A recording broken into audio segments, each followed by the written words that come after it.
యేసయ్య చాలా మంచి దేవుడు. ఆయన దగ్గరికి మీరు వచ్చి మీ హృదయంలో యేసయ్యకి చోటు ఇచ్చి యేసయ్యని గనక మీరు నమ్మితే మీ జీవితం మారుతుంది. ఇంకొక మాట చెప్పి ముగిస్తాను నేను. మనమందరం చనిపోతామా? చచ్చిపోకుండా భూమి మీద ఎప్పటికీ ఉంటామా? చచ్చిపోతామా? బతుకుతామా? చచ్చిపోతాం. 100 ఏళ్లకైనా సావాల్సిందేగా, 110 ఏళ్లకైనా సావాల్సిందేగా. చచ్చిపోయిన తర్వాత మనం ఎక్కడికి వెళ్తాం అది ఆలోచించాలి. ఇప్పుడు నేను చచ్చిపోయినానికి ఏమంటారు? అయ్యా అయ్యగారు చచ్చిపోయిండు అయ్యా అంటారు. పోయిండు. యాడికి పోయిండు? చచ్చిన తర్వాత కూడా మనిషి ఎక్కడికో పోతున్నాడని మనకు అర్థమవుతుంది.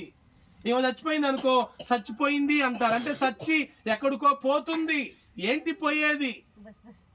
శరీరం. ఇది కనబడేది శరీరం. లోపల ఆత్మ ఉంటది. ఆ ఆత్మ ఎక్కడికో వెళ్ళిపోతా ఉంది. శరీరానికి మరణం ఉంది కానీ ఆత్మకు మరణం లేదు. ఈ ఆత్మ ఎలా వచ్చింది అంటే దేవుడు మనలోకి ఊదాడు. మనిషిని తయారు చేసేటప్పుడు దేవుడు మట్టిని తీసుకొని ఒక బొమ్మను చేసి ఆ బొమ్మలోకి దేవుడు తన జీవాన్ని ఊదాడు. ఊదినప్పుడు ఆ బొమ్మ మనిషి అయ్యాడు. సో అందుకే దేవుడు మనలోకి ఊదిన ఆత్మ ఏదైతే ఉందో మనం చనిపోయినప్పుడు ఆ ఆత్మ తిరిగి మరలా దేవుని దగ్గరికి వెళ్తుంది.